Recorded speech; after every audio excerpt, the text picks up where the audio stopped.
One day format থেকে প্রথমবারের মতো এশিয়া কাপ হবে টি-20 ফরম্যাটে, কারণ একটাই, টি-20 বিশ্বকাপও দোরগোড়ায়। মাশরাফিদের এশিয়া কাপ মিশনে গত বছরের ওয়ানডে পারফরম্যান্সের উজ্জ্বল স্মৃতির পাশাপাশি জিম্বাবুয়ের সঙ্গে এবছর টি-20 সিরিজ না জেতার আক্ষেপটাও রয়ে গেছে। তবে এশিয়া কাপ শুরুর মুহূর্তে টাইগার ক্যাপ্টেন অতীতের কথা ভাবতে চান না।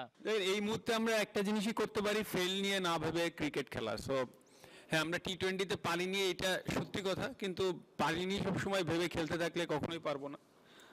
আমরা যেটা চেষ্টা করছি অবভিয়াসলি যে ফেল নিয়ে না ভাবা, যেটা আমরা ওয়ানডেতেও করে আসছি।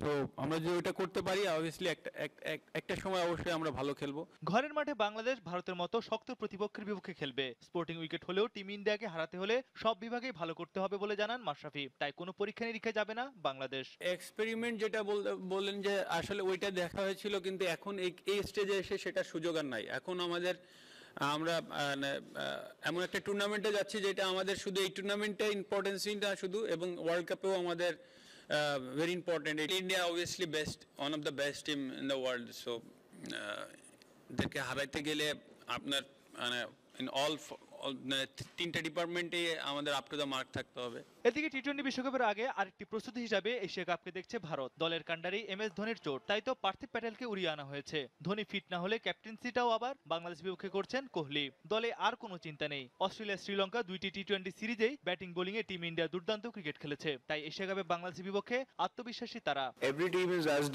টি-20 ক্রিকেটে যে কোনো দিন যে কেউই ভালো করতে পারে, তবে গত কয়েকদিনে আমরা যে ক্রিকেট খেলেছি তাতে বিশ্বের যে কাউকে আমরা হারাতে পারি। ব্যাটিং বোলিং এ সব দিকেই খেলোয়াড়রা পুরোপুরি আত্মবিশ্বাস নিয়ে খেলবে। ভারত যেমন ধোনিকে মিস করবে, বাংলাদেশও পুরো এশিয়া কাপের জন্যই মিস করবে ফর্মে থাকা তারকা তামিম ইকবালকে। সন্তান সমবা স্ত্রীর পাশে থাকতে তামিম রয়েছেন ছুটিতে।